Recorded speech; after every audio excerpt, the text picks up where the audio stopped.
New Balance has once again invested in design and innovation by bringing us a brand new silhouette in the 471. This was the Grey Days colorway, which was released in May in celebration of New Balance's signature color, which is grey. I've done a whole Grey Days recap if you want to see that, that's also on the channel, but I really was interested in this 471 model. I wanted to check it out, wanted to see how it fit, what the comfort was like, and bring you guys a little bit of a breakdown of what I think of this shoe. Just quickly, this is Best Foot Forward Shoes. My name is Harrison Cable. Thank you so much for checking out this video. We do a sneaker podcast on this channel. We do sneaker reviews, short videos, just have a good old time chatting about sneakers, so thank you so much for joining us. You know, when you see a new silhouette from a brand, whether it be Nike, Adidas, New Balance, it kind of takes a little bit of time to get used to it because they have so many silhouettes which you're so used to that sometimes it takes a little bit to get warmed up to what they bring us. In 2025, New Balance has brought us a ton of new different silhouettes. First of all, the very futuristic New Balance 2000 and the somewhat retro inspired but new feeling 2010 model. So New Balance has really been branching out, and to be honest, I think they're all pretty great. But how does this 471 model stack up? Well, for starters, let's check out the box, let's check out some of the materials, we'll chat about the comfort and give my overall thoughts on them. So starting off with the box, it is your classic grey New Balance box. Nothing super special about that. Opening them up, there are no extra laces, classic New Balance paper inside. Opening the shoes up, good news for those who have 2 feet, we have 2 shoes. Let's stick one right there and have a little bit of a deeper look at this bad boy. The first thing that came to mind with this shoe was it looks exactly like an Adidas SL72. And having tried one of those shoes on, I was really curious as to how the comfort and how the fit of these shoes would go. But let's start from the bottom. The traction outsole is done in this almost like diagonal wavy pattern. It's not exactly meant for functional trail running. I think it's more meant for comfort, although this is definitely more traction than you would probably get on a regular low profile Samba or Nike shoe. This is, I think, a little bit of an upgrade. Every single row on the shoe kind of has a raised or lowered effect, so it is a little bit textured. It's not just one completely flat outsole. It does go a little bit out to on the heel, it does go a little bit up towards the back of your foot, and then a little bit around the front of the toe as well. It's done in this like icy kind of translucent sole, which I can see getting very dirty very quickly, although it kind of has that almost pre-aged look, which is very popular these days. The cushioning on this is a dual density foam, so you have one layer, as you can see, with this almost orange aged yellow part down the bottom, and then another layer on top in more of a greenish grey color. They are 2 different densities, so around the back of your heel you are getting a little bit different cushioning than you are getting on the front, because as you can see, it almost cuts off or tapers around the middle of the foot. I'll get into the comfort a little bit later, but continuing on with the materials, there is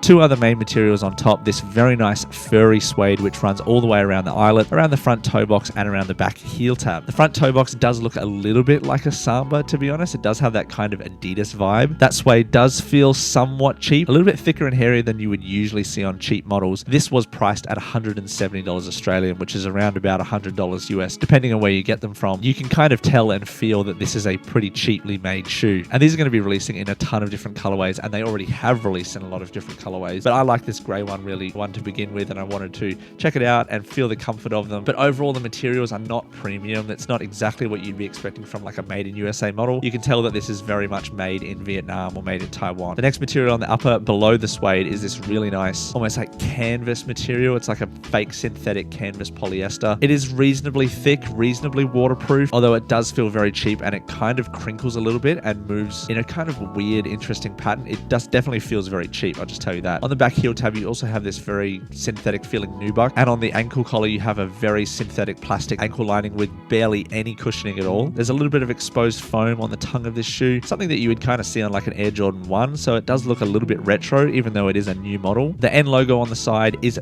actually very large, to be honest, compared to other New Balance shoes, but it's done in a very synthetic, cheap feeling leather. Lastly, the insole is very thin. It is almost paper thin. I can't really feel any sort of cushioning from the insole. It's actually rather disappointing because New Balance insole is usually pretty good. This one, however, is not very good at all. So overall, with the materials, pretty cheap, pretty nasty, kind of what you'd be expecting for the price point. So don't expect any sort of premium materials, but I got these in my true to size, which is a size 9 US, a 42.5 euro.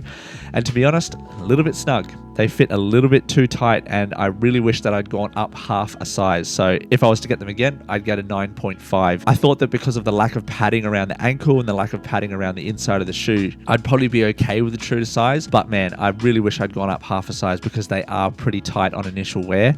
I'm sure if I wore them in a little bit, I probably would break them in a bit more. But man, on the initial wear, it's pretty tight. Especially also if you have a wide foot, these are definitely not going to be for you because the sides of the shoes definitely cinched in a little bit. And I have a pretty pretty normal sized foot. So my overall recommendation, even if you have normal sized feet, I would probably go with half a size up. That leads me on to the comfort, which was not great on this one. I wasn't expecting a huge amount. There's no absorb cushioning. There's not a huge amount going on with the outsole here, but it was even still a little bit too hard and a little bit too uncomfortable. I think if I wore these all day, especially if I was walking around all day, I would not enjoy wearing them, which is kind of something you don't usually say about New Balance shoes. So tad bit disappointed with this 471 model. I feel like I've been bashing this shoe a lot, but some positives are that it is very stylish. I really do like the look. I like the tapered toe box. I like the retro kind of look. You can see it's drawing inspiration from a lot of previous New Balance models. I just really don't think that the materials are that great, and also the comfort is very subpar. But for someone who's trying to get into sneakers, I think this is a great option. There's so many different colorways that you could pair with different outfits. I really think that this shoe is going to bring people into New Balance, those that like Adidas and they kind of want to try something different. I could see them jumping onto this model and being totally cool. However, if you're really wanting to get into New Balance, there are so many other models you could get, like the 990 series. You can find them on sale. The 2010 model also came in this Grey Days colorway with more of a tan and cream colorway as well.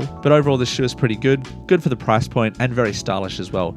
But again, to reiterate my sizing recommendation, I would go half a size up with these. Thank you so much to everybody for watching. I really do appreciate it. If you want to check out my Instagram, where I'm putting a whole bunch more content daily, you can check the link just down below. And if you want to subscribe to our podcast, the link is there as well. I've done a ton of different episodes with some awesome people, which I'm super happy about. Thank you so much to everyone for getting us over 5,000 subscribers. It's been a crazy ride so far, so thank you so much to everybody.